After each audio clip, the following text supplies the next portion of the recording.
So in this video, we are going to talk about the Gupta Empire. We'll start with the sources of information, where we'll analyze some of the archaeological sources, some of the literary sources. Then we will have a look on the famous rulers of Gupta dynasty.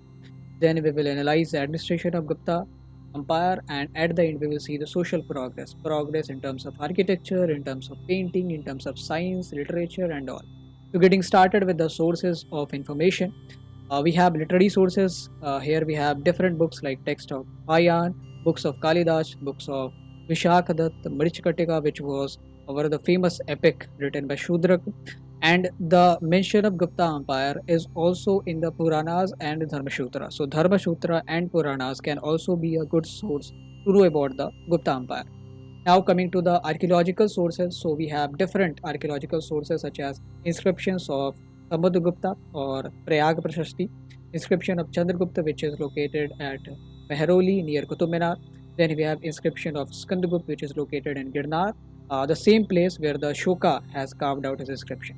So these are some of the literary sources as well as some of the archaeological sources to get to know about the Gupta Empire. Now coming to the Gupta dynasty, so it started with the Shri Gupta. Shri Gupta was the founder of dynasty, so origin is associated with Shri Gupta, and it is believed that Shri Gupta was a vassal. He was a Samant in the Kushan dynasty. Samant means a feudal. Okay, a feudal lord in the Kushan dynasty. Later, he went on to found his own empire. Now, the first glorious ruler was Chandragupta I. He probably ascended the throne in 320 AD. The date is not confirmed though. He is described as the Maharaja Dharaj, and he was succeeded by his able son Samudragupta. Samudragupta was one of the most distinguished ruler of this Gupta dynasty, was the most famous ruler of this Gupta dynasty. Now coming to the Samudragupta. Samudragupta was a man of exceptional qualities, and because of his exceptional qualities, he was called as the Indian Napoleon, the Napoleon of India. Coming to his conquest, so in the northern India, he took up the policy of Digvijay, and in the south India, he captured many feudals and at least he released 12 rulers.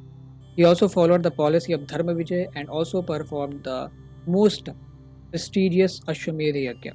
Apart from the war and conquests, his personal attainments include literature. He himself was a great and distinguished Sanskrit poet, and because of his poems, he is also known as Kaviraj. A famous Sanskrit poet named as Harisena was his court poet, and Harisena is basically credited with the creation of Prayag Prashasti, which is inscribed in the Allahabad inscription.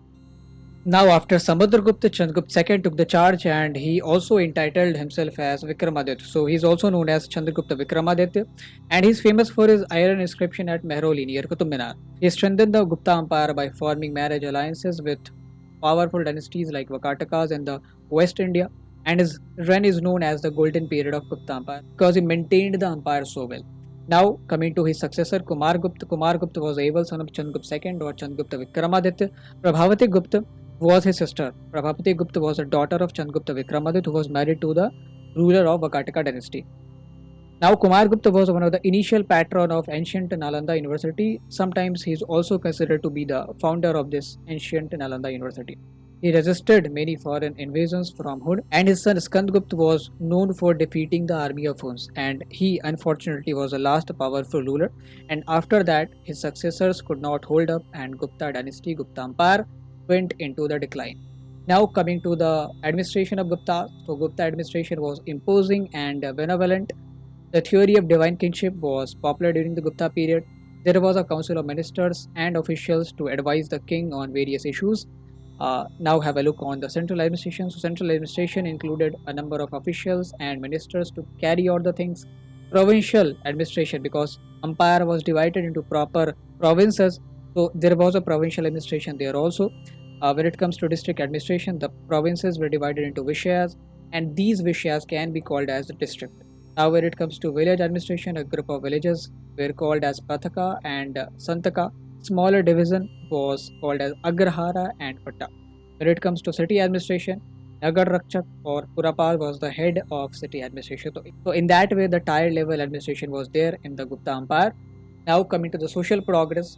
So the society was completely flourishing, as it was also mentioned by a Buddhist scholar Faya that he found Patliputra to be a very flourishing city, and he saw that the inhabitants, the population of Patliputra was very happy and prosperous.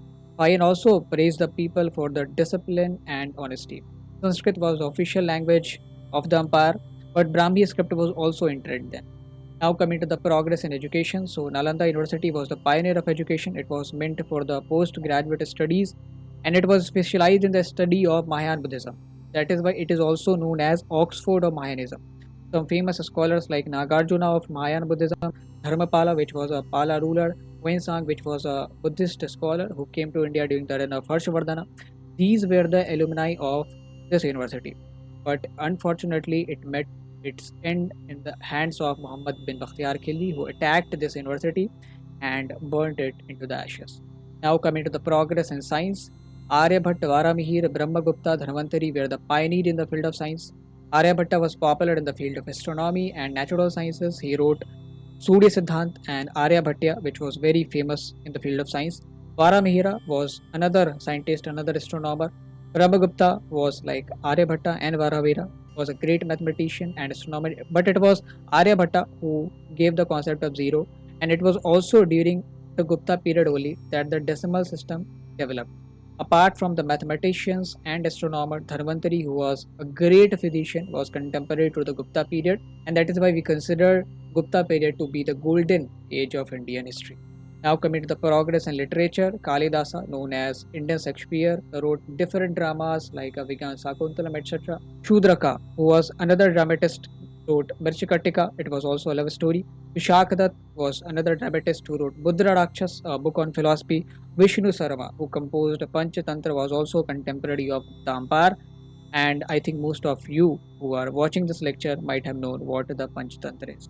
Now coming to the progress in architecture. The temple architecture developed during the Gupta period, like images of gods and goddesses were put up in the inner room Garbhagriha. Temples were started getting built on the platforms. This led to the development of proper Nagara style of temple architecture. The roof and pillars were decorated, and one of the ancient famous Devghara temple, which is located in the Uttar Pradesh, was built during the reign of Guptas only. Apart from the Devghar temple, some other famous temple which exist till date are Buddhist stupas at Rajgir, Sarnath temple. These are the structures which highlight the development of architecture during the Gupta period. Now, when it comes to the paintings, so the best examples of Gupta painting can be seen in the Ajanta caves of Maharashtra and Bagh caves near Gwalior in MP. So over and all, there was a substantial social progress in the terms of painting, architecture, science, literature, and all during the Gupta period, and it was also militarily very powerful. But unfortunately, after the reign of Skand Gupta, this empire fell into ruin and it got replaced by the Pushyabhuti dynasty. Thank you for watching. Have a great day. See you in the next lecture.